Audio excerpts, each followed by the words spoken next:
Well, chaplain is a person who has the ministry of presence.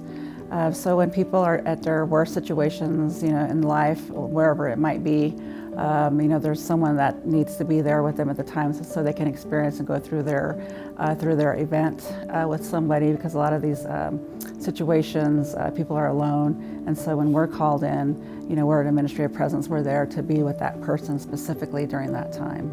So it's basically a ministry of presence. I chose to become a chaplain just to learn, well, actually it was for the police, because there are different types of chaplaincies, but I chose specifically with the police department because I know most of the situations that they're called to would be dealing with the community, like the minority community, and me being a person of minority, a woman of color. I wanted to, have those people see me there and to be able to respond to their situation, and to also, because I'm Native American, so I wanted to have that face represented there also with the chaplaincy.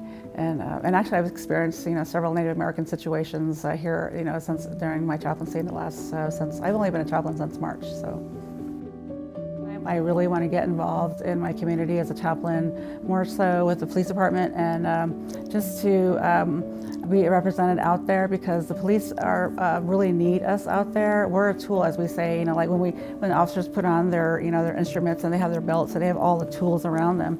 We're a tool too for them, because many times they're so busy dealing with a situation, they don't have time to deal with the family or the person the victim, or the person who's injured, whoever's going through the situation. And so when we're called, we're there to minister to that particular person or to the family there, because they can't do that. They don't have time, and they have to build all the logistics of what's happening there at the crime scene or whatever scene it is. And they got to do the reports, they got to call it. And so we're there just to show up and just to be there for the family. And they're all different situations, but we're their tool. And I want to be a tool, I guess, for the police department in the coming future. One of the calls I had actually was when that helicopter went down. It was actually my first time I was on my own when the 4 individuals passed away in the helicopter accident in July. And I was called from I think it was from the state, and then the state called the sheriff, and then the sheriff called us. And so they said mobilize, and I didn't know, I wasn't familiar yet with what to do, so I had to call the backup chaplain and ask her, and so we were called out to do that, and I got to experience firsthand just the grieving process that our law enforcement community go through, and actually I was very amazed at just how they are a family and how they come together in a situation such as that. I was just so amazed that night, just all the camaraderie and everybody that was there for each family. So that was amazing.